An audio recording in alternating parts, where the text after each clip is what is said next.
1920வது காலகட்டம்.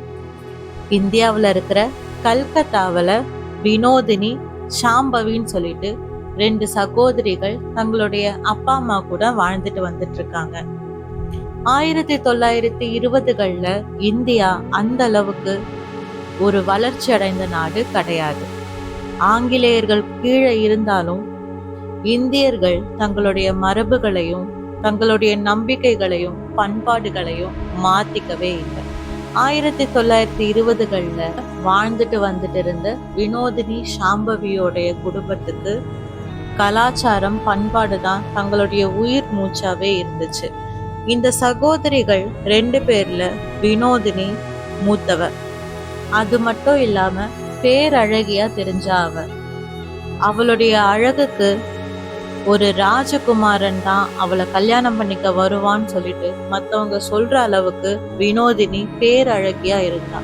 அவளுடைய இளைய சகோதரியான சாம்பவி தன்னுடைய அக்கா அளவுக்கு பேரழகி இல்லைனாலும் பண்பாடும் கலாச்சாரமும் மிகுந்த நல்ல குணமுள்ள ஒரு பெண்ணா இருந்தா. சாம்பவிக்கு கடவுள் நம்பிக்கை ரொம்பவே அதிகமா இருந்துச்சு.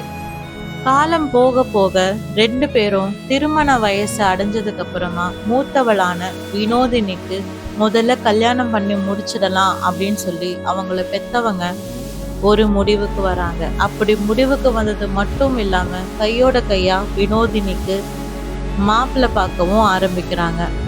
தன்னுடைய திருமண பேச்சு ஆரம்பிச்சதுக்கு அப்புறமா வினோதினிக்கு ரொம்பவே சந்தோஷம்.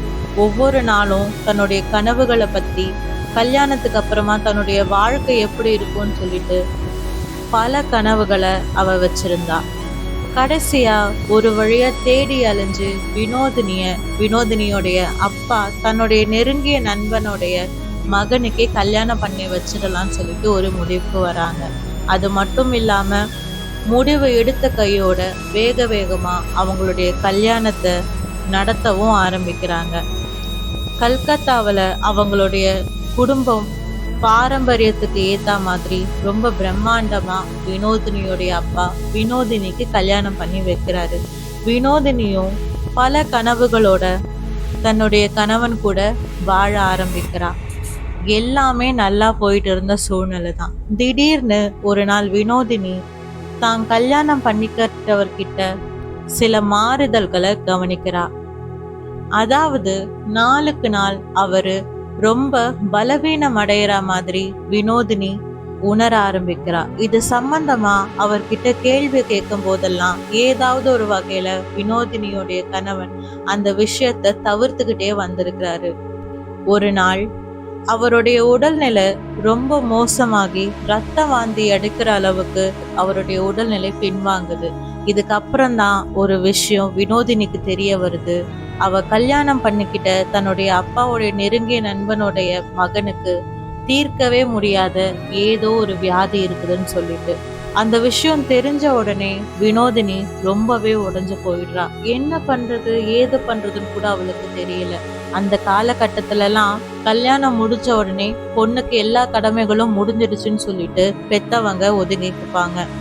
அதனால இதுக்கப்புறம் தன்னுடைய வாழ்க்கை என்னதான் ஆக போகுதுன்னு சொல்லிட்டு வினோதினி தன்னுடைய வாழ்க்கையை நினைச்சு வருத்தப்பட்டுட்டு இருந்த அதே சூழ்நிலையில ஒரு நாள் அவளுடைய கணவனுக்கு உடல்நிலை ரொம்ப மோசமடைஞ்சு அவர் இறந்தே போயிட்டாரு. இந்த விஷயம் எதிர்பார்த்ததுதான். ஆனா இதுக்கப்புறம் தன்னுடைய வாழ்க்கை என்னதான் ஆக போகுதுன்னு சொல்லிட்டு வினோதினிக்கு கேள்விகள் அதிகமாயிட்டே இருந்தது. அவளுடைய பேரழகுக்கு அவளை கல்யாணம் பண்ணிக்க போறவன் ஒரு ராஜாவாதான் இருப்பான்னு சொல்லிட்டு ஊரார் எல்லாரும் பேசும்போது அவளுடைய வாழ்க்கையே இது சர்வநாசமாகி வந்து நின்னதை பார்த்து வினோதினியோடைய அப்பாவோ அம்மாவோ ரத்த கண்ணீர் வடிச்சாங்க. ஆனா விதியோட விளையாட்டை யாரால மாற்ற முடியும்? கல்யாணமான கொஞ்ச நாள்லயே கணவனை எழுந்ததுக்கு அப்புறமா வினோதினி தன்னுடைய புகுந்த வீட்டுக்காரங்களுடைய கொடுமைகளை அனுபவிக்க ஆரம்பிச்சா. அந்த கொடுமைகள் எல்லாம் தாங்க முடியாம தன்னுடைய அப்பாவுடைய வீட்டுக்கே அவ வந்து சேர்ந்தா. அதுக்கப்புறமா அவளுடைய வாழ்க்கையே இருண்ட பாலைவனமா மாறிடுச்சு. இப்படியே 1 வருஷம் 2 வருஷம் சொல்லி வருஷங்கள் ஓடுச்சு. ஆனா தன்னுடைய மூத்த மகளுடைய வாழ்க்கை தான் இப்படி படுகொழியில விழுந்துடுச்சு. தன்னுடைய 2வது மகளுடைய வாழ்க்கையாவது நல்லபடியா கரை சேர்க்கணும்னு சொல்லி தன்னுடைய 2வது மகளான சாம்பவிக்கு வரன் பார்க்க ஆரம்பிக்கிறாரு அவங்களுடைய அப்பா. இந்த முறையாவது வெளி இடத்துல மாப்பிள்ளைய தேடி தங்களுடைய பெண்ணுடைய வாழ்க்கைய நாசமாக்கிறதுக்கு பதிலா தன்னுடைய சொந்தத்திலேயே ஒரு மாப்பிள்ளைய பார்த்து கல்யாணம் பண்ணி வச்சிடலாம் அப்படின்ற முடிவுல தன்னுடைய சொந்த தங்கையுடைய மகனை சாம்பவிக்கு பேசி முடிச்சு கல்யாணமும் பண்ணி வைக்கிறாரு. சாம்பவி வினோதினி அளவுக்கு பேரழகி கிடையாது. ஆனா குணத்துல அவளை மிஞ்ச இன்னொருத்தவங்க பிறந்துதான் வரணும். அதனால தன்னுடைய அண்ணனுடைய மகளையே தன்னுடைய மகனுக்கு கல்யாணம் பண்ணி வச்சிடுறாங்க சாம்பவியோடைய அத்தை. கல்யாணம் ரொம்ப சந்தோஷமா பிரம்மாண்டமா நடக்குது. ஆனா அந்த இடத்துல விதவையான வினோதினிய யாருமே கவனிக்கல. அவளை எல்லாரும் ஒரு அபசகுணமா ஒரு துரதிருஷ்டமா தான் பார்த்தாங்க. தன்னுடைய சொந்த தங்கையுடைய கல்யாணத்திலேயே தன்னை ஒதுக்கி வைக்கிறாங்களே அப்படின்ற ஏக்கம் வினோதினிக்கு இருந்தாலும் அதை எதையுமே அவ வெளியில காட்டல. அந்த ஏக்கம் எல்லாத்தையும் தாண்டி தன்னுடைய வாழ்க்கை இப்படி பாழாயிடுச்சு, தன்னுடைய தங்கச்சிக்கு ஒரு நல்ல வாழ்க்கை இப்ப அமைஞ்சிருக்கேன்னு சொல்லிட்டு ஒரு பொறாமையும் வினோதினியோட மனசுல விதைய ஆரம்பிக்குது. ஆனா அந்த விஷயம் வேற யாருக்குமே தெரியல. வினோதினியோட தங்கையான சாம்பவிய கல்யாணம் பண்ணிக்கிட்டவன் பேரு அரவிந்த். கல்யாணத்துக்கு அப்புறமா சாம்பவியும் அரவிந்தும் ரொம்ப சந்தோஷமா வாழ்ந்துட்டு வந்தாங்க. இந்த மாதிரி தன்னை கட்டிக்கிட்டவளை பாத்துக்கிறதுக்கு இன்னொருத்தன் பிறந்துதான் வரணும் அப்படின்ற அளவுக்கு அரவிந்த் சாம்பவிய ரொம்ப நல்லாவே பார்த்துக்கிட்டான். இந்த விஷயம் எல்லாம் சாம்பவி ஒரு கடிதம் மூலமா தன்னுடைய பெத்தவங்களுக்கு முடிஞ்ச அளவுக்கு எழுதி எழுதி அனுப்புவா. ஆனா அப்படி அவ எழுதி அனுப்புறதெல்லாம் வினோதினிக்கும் தெரிய வரும். அப்படி ஒவ்வொரு முறை அந்த கடிதம் வரும்போதெல்லாம் தன்னுடைய வாழ்க்கையும் இப்படி அமையலையே அப்படின்ற ஒரு ஏக்கம் வினோதினிக்குள்ள எட்டி பார்க்கும். அது கொஞ்சம் கொஞ்சமா பொறாமை தீயா மாற ஆரம்பிச்சது. அப்படி இருக்கும் போதுதான் ஒரு நாள் வினோதினியோடைய அத்தை ஒரு 2 நாள் தன்னுடைய அண்ணன் வீட்டுல தங்கிட்டு போலாமேன்னு சொல்லிட்டு வீட்டுக்கு வராங்க. அப்படி வந்தவங்களை வினோதினி ரொம்ப அழகா கவனிச்சுக்கிறா. அவளுடைய உபசரிப்பு எல்லாத்தையும் பார்த்து அவங்க அத்தைக்கு அவளை ரொம்பவே பிடிச்சு போயிடுது. அதனால நீ இந்த வீட்டுல தானே இருக்க, கொஞ்ச நாள் எங்க வீட்டுக்கு வந்து தங்கிட்டு போ, உன்னுடைய தங்கச்சியும் உன்னை பார்த்தா ரொம்ப சந்தோஷப்படுவான்னு சொல்லிட்டு வினோதினிய கையோட அவங்களுடைய அத்தை தன்னுடைய வீட்டுக்கு கூட்டிட்டு போறாங்க. தன்னுடைய அக்கா தன்னை பார்க்க வந்திருக்கிறான்னு சொல்லிட்டு சாம்பவிக்கு ரொம்பவே சந்தோஷம். தன்னுடைய அக்காவை கட்டி பிடிச்சு இதுக்கப்புறம் நீ இங்கதான் இருக்கணும்னு சொல்லி ரொம்ப சந்தோஷப்படுறா சாம்பவி. ஆனா சாம்பவியோடைய அந்த கள்ளம் கபடம் இல்லாத மனசுக்கு தெரியாது வினோதினியோடைய மனசுல எப்பேற்பட்ட நயவஞ்சகம் மறைஞ்சிருக்குதுன்னு சொல்லிட்டு. அப்படியே சந்தோஷமா சில நாட்கள் ஓடுது. தன்னுடைய அண்ணன் மகள்ல ஒருத்தி இந்த மாதிரி சின்ன வயசுலயே விதவை ஆயிட்டாளேன்னு சொல்லிட்டு சாம்பவியோடைய அத்தைக்கு பயங்கரமான மன வருத்தம். அதனால தன்னுடைய மகனுடைய நெருங்கிய நண்பனான ஆனந்த வினோதினிக்கு மறுமணம் செய்து வச்சிடலாமான்னு சொல்லிட்டு ஒரு பேச்சுவார்த்தை எடுபடுது அங்க. ஆனா அரவிந்தனுடைய நண்பனான ஆனந்த் தனக்கு இதுல விருப்பம் இல்லை அப்படின்னு சொல்லி மறுத்துடுறாரு. இந்த விஷயம் வினோதினிக்கு இன்னொரு வகையிலையும் ஏமாற்றமா இருக்குது. சின்ன வயசுல இருந்தே தாம் பெரிய அழகி அப்படின்ற மமதை வினோதினிக்கு உண்டு. அப்படி இருக்கும்போது தன்னையே ஒருத்தன் வேணான்னு சொல்லிட்டு நிராகரிக்கிறானே அப்படின்ற கோபம் வினோதினிக்குள்ள எழும்ப ஆரம்பிக்குது. ஒருவேளை மத்தவங்களை வசீகரிக்கிற மாதிரி தன்னுடைய அழகு தாங்கிட்ட இல்லையோ, தன்னை யாருமே அழகானவளா பார்க்கலையோ, தன்னுடைய அழகு தன்னை விட்டு போயிடுச்சோ அப்படின்ற கேள்விகள் எல்லாம் வினோதினியோடைய மனசுல வருது. அதனால வினோதினியோடைய மனசுல வேற ஒரு விதமான எண்ணங்களும் வருது. அதுக்கப்புறமா நாட்கள் ஓட ஓட தன்னுடைய தங்கையுடைய கணவனான அரவிந்தன் கிட்ட வினோதினி கொஞ்சம் நெருக்கம் காட்ட ஆரம்பிக்கிறா. அவனுக்கு தேவையானதெல்லாம் பார்த்து பார்த்து செஞ்சு அவனை உபசரிச்சு கொஞ்சம் கொஞ்சமா அவனுடைய மனசுல இடம் பிடிக்கிறா வினோதினி.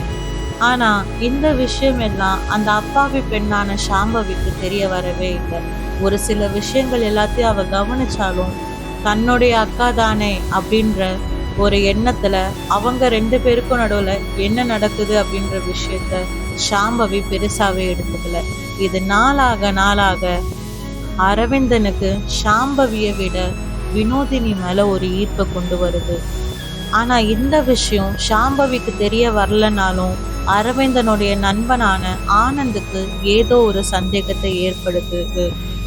ஆனந்துக்கு சாம்பவி மேல எப்பவுமே ஒரு சகோதர முறையான அன்பு உண்டு. அதனால தன்னுடைய நண்பன் போற வழி தவறான வழின்னு சொல்லிட்டு 1 முறை இல்ல 2 முறை இல்ல பல முறை ஆனந்த் அரவிந்தனை எச்சரிக்கை பண்ணான். ஆனா வினோதினியோடைய பேரழகு அந்த எச்சரிக்கை எல்லாத்தையும் காதுல வாங்க விடாம அரவிந்தனை தடுக்க ஆரம்பிச்சது. இந்த ரகசியமான உறவு எந்த அளவுக்கு போச்சுன்னா தன்னுடைய கட்டுப்பாடுகளையும் மீறி உடல் அளவுல வினோதினியும் அரவிந்தனும் ஒன்னாகிற அளவுக்கு இந்த உறவு போச்சு. ஆனா இந்த எந்த விஷயமும் அப்பாவியான சாம்பவிக்கு தெரியவே இல்லை. இப்படி இந்த உறவு ஒரு நாள் கதையா இல்லாம பல நாட்கள் யாருக்கும் தெரியாம ரகசியமா தொடர்ந்துகிட்டே இருந்துச்சு. அப்படி இருக்கும் போதுதான் ஒரு நாள் சாம்பவி தன்னுடைய அக்காவான வினோதினியுடைய உடம்புல சில நகைக்கிரர்களும் சில காயங்களும் இருக்கிறத கவனிக்கிறா. அது எந்த மாதிரியான காயங்கள் சொல்லிட்டு அவளுக்கு நல்லாவே தெரியும். அப்போதான் அவளுக்கு அந்த உண்மை என்னன்னு சொல்லிட்டு தெரிய வருது. இந்த விஷயத்த நேரடியா அரவிந்தன் கிட்டயே சாம்பவி கேட்கும்போது அரவிந்தனால இல்லைன்னு சொல்லிட்டு மறுத்து சொல்ல முடியல. அதனால தன்னுடைய சொந்த அக்காவே தன்னுடைய வாழ்க்கையை இப்படி நாசம் பண்ணிட்டாலே அப்படின்ற கோபத்திலையும் ஆக்ரோஷத்திலையும் அந்த வீட்டை விட்டே கிளம்பி தன்னுடைய அப்பா அம்மா வீட்டுக்கு போய் சேர்ந்துடுறா சாம்பவி. இதனால அந்த குடும்பத்துல மிகப்பெரிய ஒரு சறுக்கல் உருவாகுது. ஆனா வினோதினியும் அரவிந்தனும் தான் ஒரு அப்பாவி பொண்ணுடைய கண்ணீருக்கு காரணமாயிட்டோம் அப்படின்ற குற்ற உணர்ச்சி கொஞ்சம் கூட இல்லாம வீட்டை விட்டு ஓடி போய் வேற எங்கன்னா கல்யாணம் பண்ணிட்டு சந்தோஷமா வாழலாமா அப்படின்னு யோசிக்கிற அளவுக்கு அவங்களுடைய உறவு இன்னும் நெருக்கமாகுது. அப்பதான் தான் எவ்வளவு பெரிய தப்பு பண்ணிட்டோன்னு சொல்லிட்டு அரவிந்தனுடைய அம்மா உணர்றாங்க. அதனால வினோதினிய அவங்க வீட்டை விட்டு துரத்த முயற்சி பண்ணும்போது அரவிந்தன் அதுக்கு அனுமதி கொடுக்கல. இதனால அவங்க அம்மாவுக்குமே பயங்கரமான கோபம். உன்னுடைய மனைவி இந்த வீட்டை விட்டு போகும்போது நீ தடுக்கல, ஆனா இங்க உன்னுடைய மனைவி கிட்ட இருந்து உன்னை பிரிச்சவ வீட்டை விட்டு போகணும்னு நான் சொல்லும் போது நீ என் மேல கோவப்படுற அப்படின்னு சொல்லி அரவிந்தனுடைய அம்மா ரொம்பவே மனசொடிஞ்சு போயிடுறாங்க. இதனால தன்னுடைய மருமகளுடைய வாழ்க்கை தன்னாலேயே கெட்டு போச்சே அப்படின்னு சொல்லி அந்த குற்ற உணர்ச்சியே அரவிந்தனுடைய அம்மாவுடைய உடல்நிலை சரிவடைய ஒரு காரணமா அமையுது. நாளாக அவங்களுடைய உடல்நிலை ரொம்ப மோசமடையுது. கிட்டத்தட்ட மரண படுக்கையில அவங்க விழுறாங்க. அப்படி இருக்க சமயத்துலதான் தன்னுடைய கடைசி மூச்சு நிக்கிறதுக்குள்ள தன்னுடைய மருமகளை நான் பார்த்தே ஆகணும்னு சொல்லிட்டு ஒரு வேண்டுதல் அவங்க வைக்கவும் சாம்பவி அவங்கள பாக்கிறதுக்காக அந்த இடத்துக்கு வராங்க. அப்படி வந்த சாம்பவியோடைய காலை பிடிச்சு நான் செஞ்ச மிகப்பெரிய தப்புக்காக மன்னிப்பு கேக்குறாங்க அரவிந்தனுடைய அம்மா. அப்போதான் அந்த காட்சிகள் எல்லாத்தையும் பார்த்ததுக்கு அப்புறம்தான் வினோதினிக்கு தான் எப்பேற்பட்ட தப்ப பண்ணிருக்கோம், எப்பேற்பட்ட ஒரு குடும்பத்தை பிரிச்சிருக்கோம் அப்படின்ற ஒரு குற்ற உணர்வே வருது. அதனால யார்கிட்டையும் எதுவும் சொல்லாம யார்கிட்டையும் எதுவும் பேசாம அந்த இடத்த விட்டே அவ அமைதியா கிளம்பி போறா. பல ஆசைகள் இப்படிதான் வாழணும்னு சொல்லிட்டு எல்லாருக்கும் ஒரு ஆசை இருக்கும் தான். ஆனா அந்த ஆசைப்படி வாழற வாழ்க்கை நியாயமானதா வாழப்படுதா அப்படின்றதுதான் கேள்வியே.